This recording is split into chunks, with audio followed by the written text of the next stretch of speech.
रोहित पवारांच्या अन्नत्याग आंदोलनाची अखेर सरकारकडून दखल।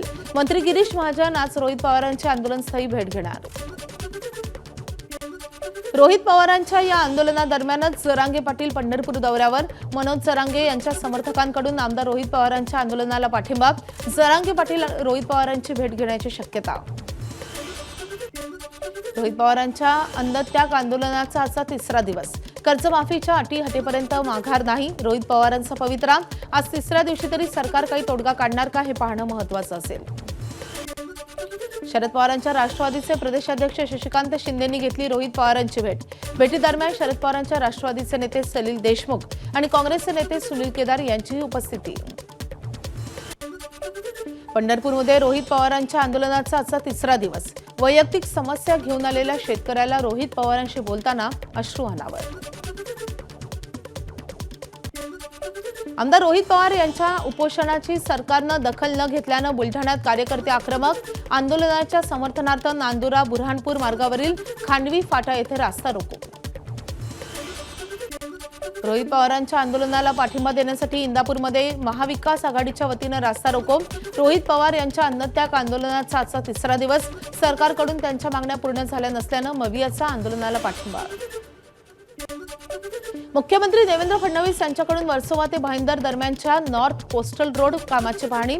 कालच भीमाशंकर येथील कामांची पाहणी केल्यानंतर आज कोस्टल रोड कामाची पाहणी। महायुतीत अर्थ खातं सांभाळणारे अनेक नेते आहेत। सध्या अर्थ खातं मी सांभाळत असलो तरी भविष्यात काय करायचं ते बघू, मुख्यमंत्री देवेंद्र फडणवीस यांचं वक्तव्य। काही दिवसांपूर्वी सुनेत्रा पवारांनी अर्थ खात्यावरून व्यक्त केली होती नाराजी। प्रत्येक समाजानं एकमेकांच्या परंपरेचा आदर करायला हवा। एकमेकांना समोर उभं करून किंवा राजकारण करून कुणालाच फायदा होत नाही आणि त्यामुळे मतही मिळत नाहीत। मुख्यमंत्री देवेंद्र फडणवीसांचा जैन धर्माच्या वादावर विरोधकांना टोला। अंबानी समूहाशी संबंधित आर्थिक व्यवहार आणि कथित मनी लॉन्ड्रिंग प्रकरणात ईडीची मोठी कारवाई। रिलायन्स टेलिकॉमचे माजी वरिष्ठ अधिकारी सतीश सेठ आणि गौतम दोशी यांना मुंबईतून अटक। बीडच्या गेवराईत राक्षस भुवन वाळू घोटाळ्यात मोठी कारवाई। तलाठी महसूल कर्मचाऱ्यांसह 15 दलालांवर गुन्हे दाखल। 250 घरकुल लाभार्थ्यांना वाळूच मिळाली नसल्याचा केला खुलासा। तहसीलदारावर गुन्हा तथा निलंबनाच्या कारवाईची टांगती तलवार। तळोजा परिसरात डिझेल पेट्रोल माफियांवर मोठी कारवाई। 30,000 लिटरचा भेसळ करणारा साठा पकडला। शिधावाटप नियंत्रण पथकाची मोठी कारवाई। काळ्या बाजारात डिझेलची विक्री, डिझेल चोरीचं मोठं रॅकेट उघड होण्याची शक्यता। बीडच्या माजलगाव तालुक्यातल्या पुरुषोत्तमपुरी बोट अपघातात पोलिसांची मोठी कारवाई। ग्रामसेवकाच्या फिर्यादीनंतर बोट चालक दाम्पत्यावर गुन्हा दाखल। या बोट दुर्घटनेमध्ये 2 महिलांचा मृत्यू झाला होता। धाराशिव जिल्ह्यात पवनचक्कीच्या अॅल्युमिनियम तारांची चोरी करणारी टोळी जेरबंद। 2 आरोपींकडून 7,98,152 रुपयांचा मुद्देमाल जप्त। बीडच्या माजलगाव तालुक्यात अल्पवयीन मुलीचा विवाह लावून दिल्याचा गंभीर प्रकार समोर। मुलीच्या आईवडिलांसह नवरदेव, सासू आणि सासरे अशा 5 जणांच्या विरोधात माजलगाव ग्रामीण पोलीस ठाण्यात गुन्हा दाखल। मुलगी गर्भवती झाल्यानंतर रुग्णालयात उपचारासाठी गेली असता बालविवाह झाल्याचं उघड। बीडच्या परळीत आयुक्त तुकाराम मुंढेंचं पथक कारवाई करणार असल्याची चर्चा। शहरातील सर्वच पानटपऱ्या बंद।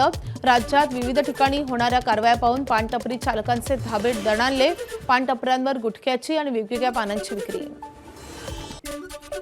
धाराशिवमध्ये कचरा, पालापाचोळा आणि शेतातील वेस्टेज मालापासून होणार बायोडिझेलची निर्मिती।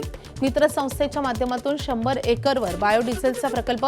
भाजपचे आमदार राणा जगजितसिंह पाटील यांनी स्वतःच्या गाडीत कचऱ्यापासून बनवलेलं बायोडिझेल भरून केली चाचणी। नांदेडच्या महापौर कविता मुळे यांच्याच वॉर्डात दूषित पाणी पुरवठा। गटार मिश्रित पाण्यानं नागरिक त्रस्त। चैतन्यनगर भागातील नळाच्या पाण्याचा व्हिडिओ व्हायरल। तक्रार करूनही दखल न घेतल्याचा आरोप। सरकारी कार्यालयांसाठी एअर इंडिया इमारतीचा 181 कोटींची झळाळी। 6 महिन्यात काम पूर्ण होणार। राज्य सरकारनं एअर इंडिया इमारतीची नुकतीच 1,601 कोटी रुपयात खरेदी केली आहे। बेस्ट कृती समिती 18 जूनपासून आंदोलन करणार। राज्य सरकार आणि मुंबई महापालिका बेस्टची डबघाई थांबवण्यात अपयशी ठरल्याचा कृती समितीचा आरोप। तर 16 तारखेपर्यंत निर्णय न घेतल्यास आंदोलनामध्ये अनेक मातकट संघटना सहभागी होणार असल्याची माहिती। आरटीई अंतर्गत पहिलीसाठी प्रवेश घेणाऱ्या विद्यार्थ्यांना दिलासा। शिक्षण विभागाकडून प्रवेश प्रक्रियेसाठी 19 जूनपर्यंत मुदतवाढ.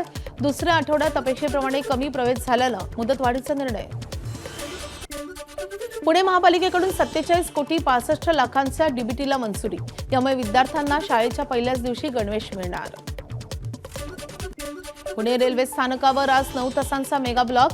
8 वाजता सुरू झालेला मेगा ब्लॉक सायंकाळी 5 पर्यंत राहणार. ब्लॉक दरम्यान फलाट क्रमांक 3 आणि 4 पूर्णपणे बंद. 2 फलाट उपलब्ध नसल्यानं अनेक गाड्याही रद्द.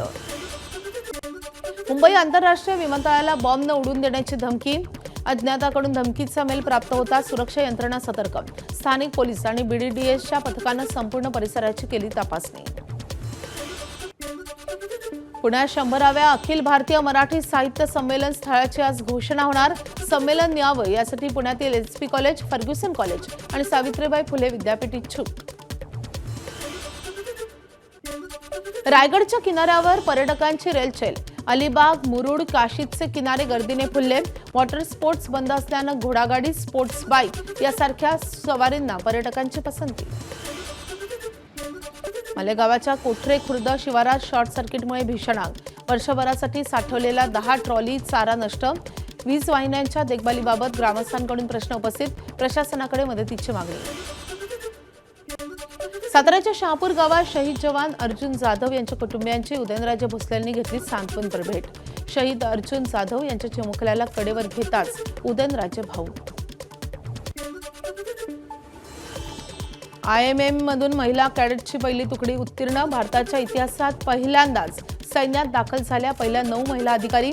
हरियाणाच्या शीतल आणि शानन ढाका यांची प्रेरणादायी कहाणी.